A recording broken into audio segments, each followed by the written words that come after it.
අයිබෝන් හැමෝටම අද අපි සාකච්ඡා කරන්න බලාපොරොත්තු වෙන්නේ 2024 උසස් පෙළ සංයුක්ත ගණිතය එක පත්‍රයේ ඒ කොටසේ 8 වෙනි ප්‍රශ්නය.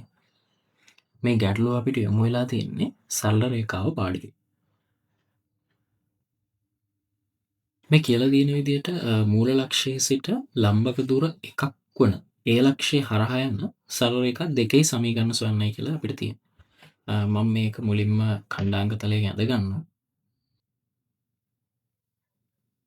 හරි. මම මේ විදිහට එක රේඛාවක් ඇඳගන්නවා. දැන් මේ ලක්ෂය හරහාම යන තවත් රේඛාවක් තියෙන්න පුළුවන්ද මූල ලක්ෂයේ ඉඳන් හරියට ලම්බක දුර එකක් වන විදිහට ඒකක එකක් වන විදිහට යන තවත් රේඛාවක් තියෙන්න පුළුවන්ද? මම යන්දොත් මේ විදිහේ රේඛාවක්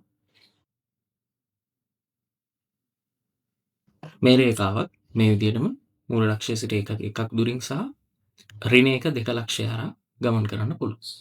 මෙතෙන්දී මම ඍණ 1 2 ලක්ෂය ලකුණු කරගත්තේ පළවෙනි වෘත්තපාදකේ. ඒ ගැන කලබල වෙන්න කාරණයක් නැහැ. මොකද මේ ලක්ෂයේ මොන වෘත්තපාදකයේ තිබුණත් රූපය ජ්‍යාමිතිකව මේ විදිහට තමයි එන්නේ.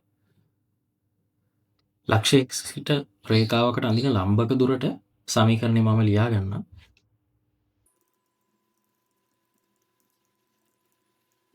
මෙතෙන්දී අපි හිතුවොත් මේ එක රේඛාවක සමීකරණය ax ධන by ධන c සමාන බිඳු ආකාරය කියලා.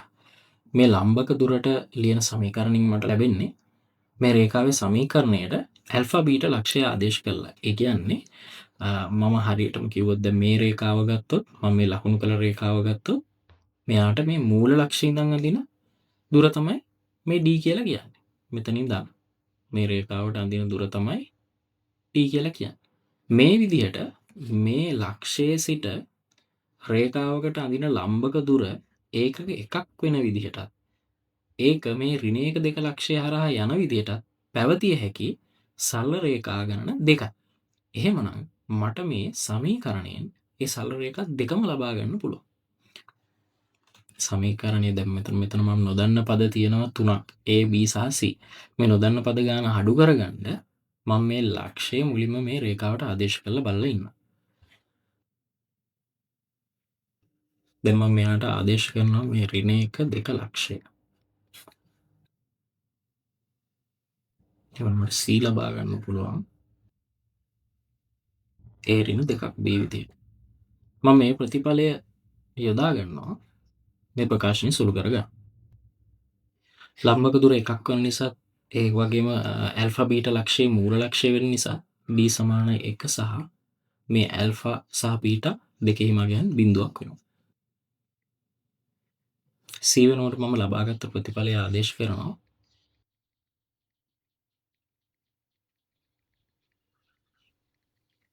මෙතනදී මම ලැබෙන මේ ප්‍රකාශනය දෙපසම වර්ග කරගන්නවා. එතනදී මේ මාපාංකය ඇතුළේ තියෙන ප්‍රකාශනය වර්ග වෙනවා.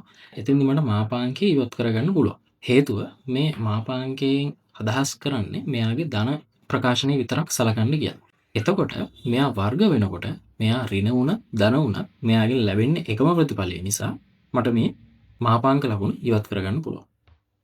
එහෙනම් මම දැන් දෙපසම වර්ග කරගන්නවා.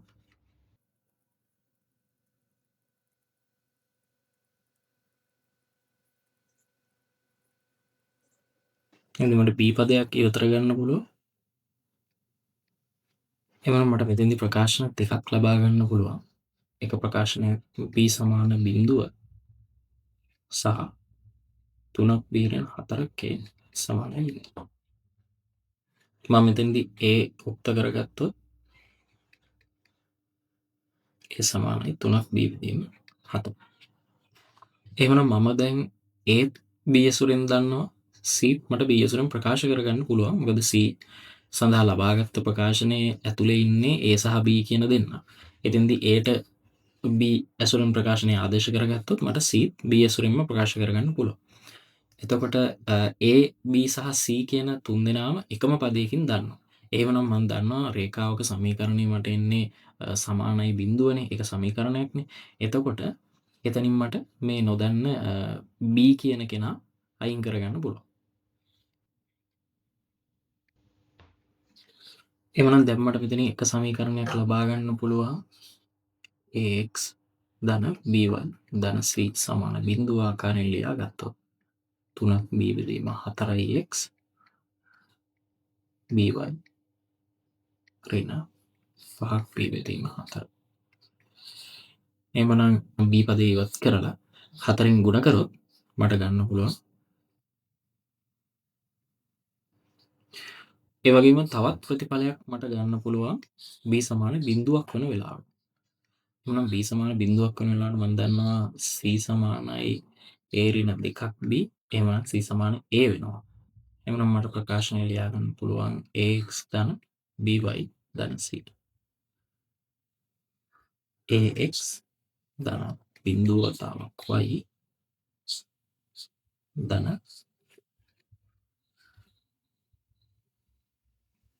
එහෙනම් ඒ පදයක් ඉවත් කරගත් මට ලියන්න පුළුවන් x ධන 1 සමානයි බිඳුවයි. එහෙනම් මෙතෙන්දී ලැබෙන රේඛාව තමයි x සමාන ඍණ 1.